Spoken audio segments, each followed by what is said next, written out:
Yeah, hi. If you're new to our channel, I'm Azara and this is my mom Diane. And today we're going to have a story time where we're going to tell you about how we actually got to go to university, because we're both qualified psychologists. We have a master's in psychology, and it didn't start off that way. I didn't even do my GCSEs at school. So basically how we started from nothing to ending up with a master's. What did I have? The qualifications I had was basic maths, basic English and MVQs. Yeah, you had your MVQ too in health and social care. Yeah, in health and social care, and I had like first aid and, you know, Moving and handing. Yeah, all the certificates. Job related. Yeah. Yeah, we both had that. We had job related qualifications. Yeah. But what it was I wanted to go on. I think I took my caring journey as far as I could take it. Yeah, you couldn't progress. Yeah. And I could progress. I could have went on to do supervisor in the office. And I was offered them different things. But your dream had always been, at that point, to be a nurse. And I always felt that even though I was going around and I was being this carer and everything else, I'd come up in front of people that had dementia, Parkinson's, and, you know, all these different... Mental health, because we both worked in health and social care. And then, like, different mental health issues. And me, I think caring only can teach you so much. Fair play to them, they did teach us a lot. And no, they did. I think we both got to the point where we didn't want to go in the office. No, and I wanted to learn more about, you know, mental health. If there was anything else we could do to help them all. I wanted to be more knowledgeable, I'd say. Yeah, you wanted to learn more about it. So, and we both wanted to be a nurse. Mum wanted to be a nurse in mental health. Yeah. And I wanted to be either a children's nurse or a midwife. Yeah, you did. And then we sat down with my son, Carlos, and we sat at our dining table. Yeah, basically we sat down and we all decided what we wanted to do. We all talked about where we should go and what we should do for our futures. Yeah. And at the time, Carlos was on an apprenticeship. Yeah, he was at Xenos, which was an IT apprenticeship. Yeah. And he was coming to the end of it, and he said that he didn't want to work in IT. He'd enjoyed learning about it, but he couldn't see himself in that type of career. Yeah, but there's nothing wrong with that type of career. It's fantastic. It's each person's preference. But he wanted something different, something that would trigger his brain to learn more. Yeah. So we all sat down and we all decided what we wanted to do. Me and Mum wanted to go to Coventry University to do nursing, and at the time Carlos was stuck between entrepreneurship and psychology. And English. Oh yeah, and English, yeah, because he decided that he wasn't too sure if he wanted to be a teacher. Yeah. So we all decided to go to a Coventry University open day and see what you needed to have and how to get on to a course. Well, we went to the English first with Carlos. Yep, we did. You do, you actually just sit down. It's like an open day and you actually go in there and you sit down and they sort of tell you what qualifications you need. Tell you about the course. Tell you about the course. You meet students that are actually on the course right now. So you can ask them questions about how they found it, what they had to do, were they enjoying it. And most of them had done their GCSEs, most of them had done, they had a lot of qualifications behind them. Basically, we all found out that the minimum to get on with work qualifications was a level 3. Yeah. An MVQ level 3. And we'd all got a level 2 at this point. Yeah. So we didn't quite hit the category of that. But with nursing, we found out that you had to have science, you had to have an MVQ level 3, biology or something like that. You had to have 100 hours of work experience, which we had that bit, but we didn't have the other qualifications. So we all sat down as a family and we were like, okay, what can we do to get this? Yeah. And me and Mum, especially me, I was very in the mind that I'm stupid, I never got my GCSEs, I didn't have any, and I thought that made me thick. Definitely not. Because of my school experience, I was always told, you're stupid, you're not going to get anywhere. So I had that mentality like, oh my gosh, I wouldn't be able to go to college, I wouldn't be able to go to uni because I don't have that type of smart. And I knew she could. Yeah. So as a starter, we got the Choice magazine, which if you live in England, is a little magazine you get through your post for adults. Yeah. And it has loads of different courses that you can do. Yeah. From IT, maths, English, science. They even do childcare, bookkeeping, all sorts of qualifications. And at this stage, Carlos was still doing his apprenticeship. Yeah, he was still at the end. Yeah. So me and Mum seen that they were doing at my old school science. So we both went down, wrote our names down, and we applied. It was embarrassing for me because my old science teacher was there. They were a lot more friendly and understanding, and I think they were appreciative of what it took to actually come back and do it. And people don't realise that. I think they think, oh no, I ain't going to go back and do it. You know, and I was at an age, I think, how old was I, Zara? You were 40. I think I was 46, wasn't I? No, you were 46 when you went to uni. You were 40 at this stage. Was that? Because when you're 14, you've been working. I was working as a carer, so I was getting my wages and everything else. And even the thought of having to go back to studying, I thought, I ain't doing this. But then I looked on Zara and I thought, do you know what? You did it for me. Yeah, I looked on Zara. Fly went up my nose. Yeah, I looked on my daughter and I thought, you know what? She's sitting there. She doesn't have her qualifications. And she knew it would be the only way I'd do it is if my mum came with me. So we joined, and it was every evening. I think it was 6 o'clock, wasn't it? Yeah, till 9. And it was on a Thursday. Yeah. And we did it for, I think it was it 3 months? Yeah, I think it was. Actually. Yeah, it was something like 3 months. Yeah. And at the end of it, you had to sit your GCSE. Yeah. So there we were, sitting our GCSE. And I passed. Shock to me. Yeah, I got a C. Mum got a D. You were only one off. I know, but I don't even know how I got that D. I do, because you didn't know at this time you were dyslexic though. Whereas I knew I was. Knew there was something that was holding you back. I used to get angry because I could read, but could never write it down. So if I was writing a letter to somebody, I'd always couldn't spell these certain words. Yeah. So I'd have to get a dictionary and look through the dictionary because you didn't have them on your phone in them days. Yeah, so we passed that and it was like a spur to us. It was like, oh my God, we could do it. Yeah. So then we looked at the Choice magazine again and we seen that they did maths and English classes at our local centre. So what did me and Mum do?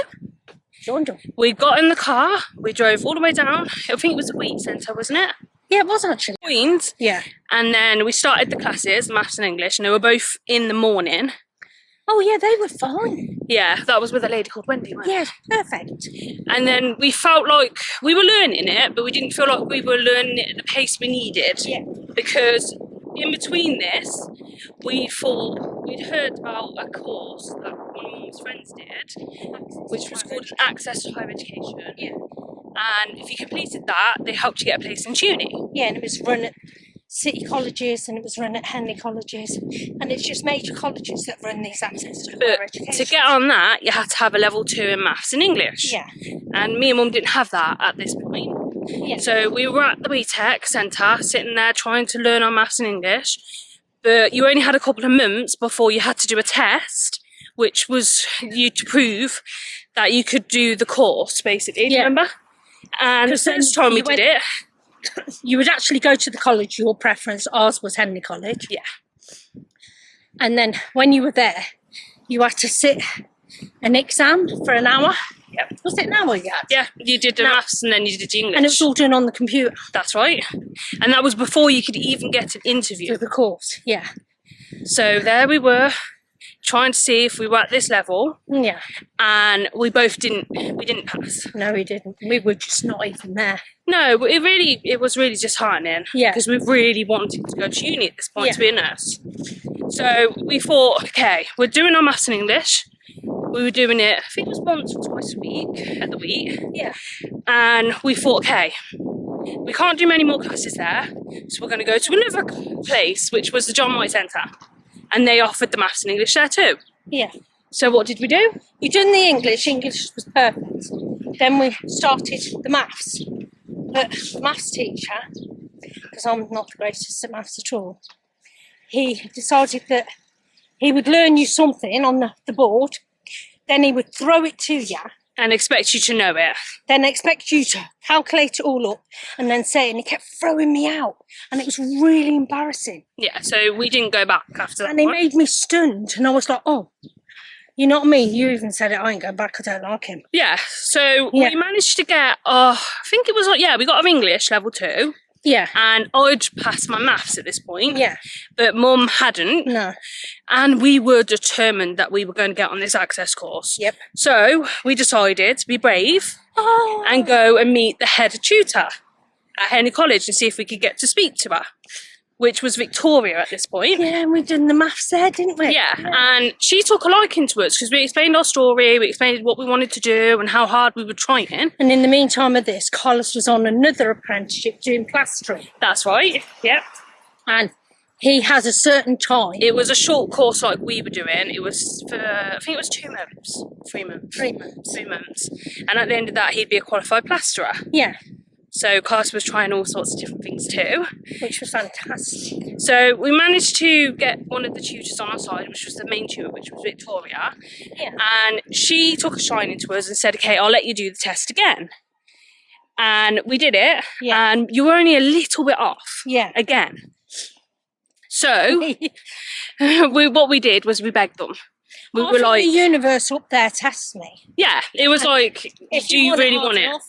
Here you go, this is it. So we went in and we begged them. We literally said, we really want this. We will try our hardest. They put us on a maths. They did a 10-week intensive tester course to see if we'd be able to cope.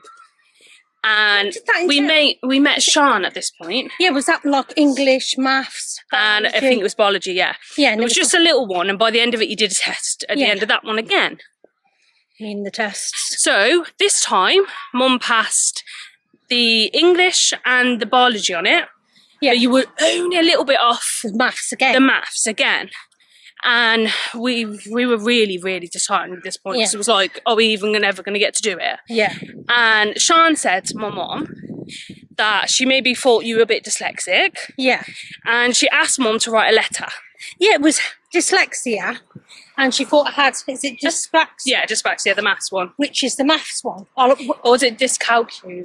I don't know. Yeah, it's one of the things. Which means that you see the numbers, but you're not able to process it quick enough. Yeah. Is that the right one? It's basically, Mum just has an issue with maths. She's very good at maths because she can count money, you can do loads of different things. Brilliant. Half the time I can't even count, and Mum gets it. But you have a little barrier when it comes to certain things. Yeah. So they asked Mum to write a letter, and what did you do? I sat down, I had to sit down and had to write a letter about my life, where I wanted to take it with my career, why I wanted to get onto the courses. And why you deserved a place. Yeah, and why I deserved a place. Because there was only so many places you could do. I think there was 300 places, and every year they are full. They're full before even the mid of the year. Yeah. And we tried 2 years now to get on this access, and we still couldn't do it. No. So Mum wrote this letter, and we took it down. And we finished the maths. We finished the intensive course for 12 weeks. That's why she asked you to write the letter, because you didn't pass that. Because she kept feeling like there was a barrier. Yeah. And she kept saying, you've done so well in the class, I just can't understand what's going on. So I explained my past, I explained every single thing about my life. And why I was so passionate about being on the access to course. She read it, and she said, Dawn, I think you've got dyslexia. And she thought I had something else. Yeah. And she said... She was going to give you a chance. Yeah, she says, I'll tell you what I'm going to do. I'm going to give you a chance for so many weeks. You had to be at the college for so many weeks or months. Yeah. And because it costs so much money to get someone in to give you an assessment. Yeah, she wanted to know that I'd stick it out. Yeah, because they have a small part. Yeah. Which they can send certain students to get tested. So we were on the course. And we were doing really well. I know we were. We were passing. We were passing all the little tests. We were writing all our assignments. Yeah. And luckily enough, they did recognise that we both had dyslexic. Maths, I was doing fine in the maths. Yeah, you did it. Because we had like biology. We had maths, English, human biology, psychology, sociology. Yeah, you need to take over for a minute. So those were the lessons we had.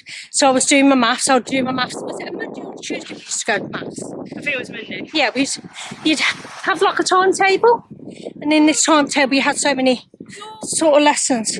Oh, it's all right. She's hurt her foot, you know, when we put new shoes. And then the back of them starts hurting you. So, If you're anything like me, you just tuck them underneath. yeah, like this. Look, tuck them. So, back to our story. So anyway, I was doing really well with the maths. And that's when, you know, after a while she said, Diane, I want to put you in for a test. The dyslexic. What was it? Sorry. Yeah, so we had to do a proper assessment with a dyslexic specialist, and I think it was like 4 hours long. Oh. They tested you on everything. Yeah. They asked you questions about your vocabulary. Yeah. They got you to write a letter. They tested you on loads of things. There was even some puzzles. Yeah, I enjoyed this. Yeah. And that was the IQ bit. Yeah.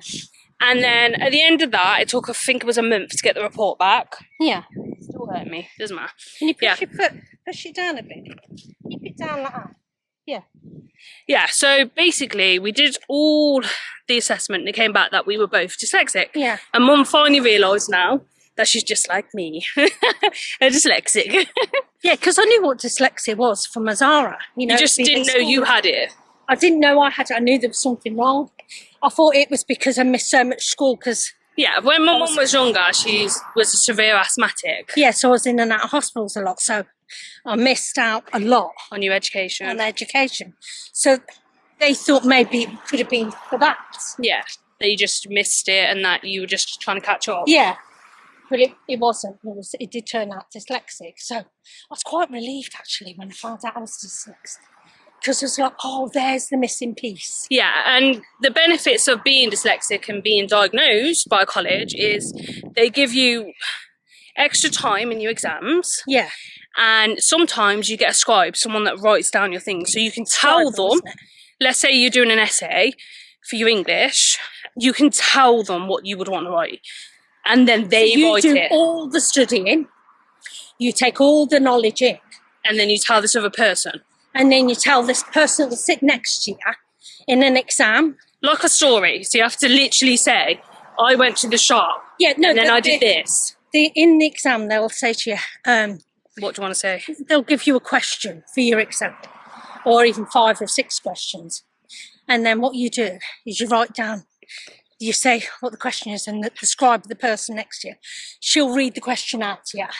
And you'll And tell you'll her give your her the response. Yeah. And as you're giving her the answer, she's writing it down for you. So to me, that was like, wow. It was a relief. Yeah, it was like a breath of fresh air. It was like, oh, because all this thing I took in, I knew I couldn't put it out. You know, take Or it like out of me, you dumb things down because you can't spell them. Yeah, Whereas when you have someone that's writing it, your thoughts are Yeah. then put as you actually think them. yeah. And So Mum was passing at this From point. We were passing. I actually was passing exams, and I was like, wow. Yeah, it was a relief because Yeah. you were studying, putting Yeah. all the hard work in, Yeah, and then you'd pass. yeah. Now, when we were halfway through our access, my brother decided that he now wanted to do an access. But he's not like us, so he's not dyslexic. No, it's not dyslexic He's- at all. No, he just gets it. Neither is my other son. Yeah, both mums, my older brother and my younger brother, both normal, no dyslexia. So my younger brother, which is Carlos, who we're talking about, he got on to the access at City College in Coventry, Yeah, which was a different one to us. It was in the town centre. yeah. He liked that one. Yeah, And all the people that he'd done like different courses with and his friends, he knew they were all going to that one. yeah. So it was better for him. Yeah. So when you're doing an access, halfway into doing the access, you start applying for the unis and the courses that you want to do. Yeah. And which system was that on again? I can't even remember. UCAST, is it? Yeah, well done, Mum, UCAS. Yeah. So halfway through, you pay to do an application. At the time when we did it, it was £36. Yeah. And you'd pick 5 universities that you wanted to do and 5 courses. Yeah. So for me and Mum, it was Coventry Nursing, it was Birmingham Nursing, It was Oxford Books Nursing, Oh yeah. and it was De Montfort, which is in Leicester, Yeah. doing nursing. And what they told is you write a big, massive letter saying why you want to be on that course and what skills you'd bring to that course. Yeah.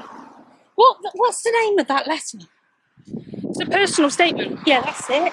So you write it and you explain why you want to do it, what you could bring to it, how it'd improve your life, and why you want to study that subject. Yeah. So we did that, and then near the end of the course, you start to get replies back.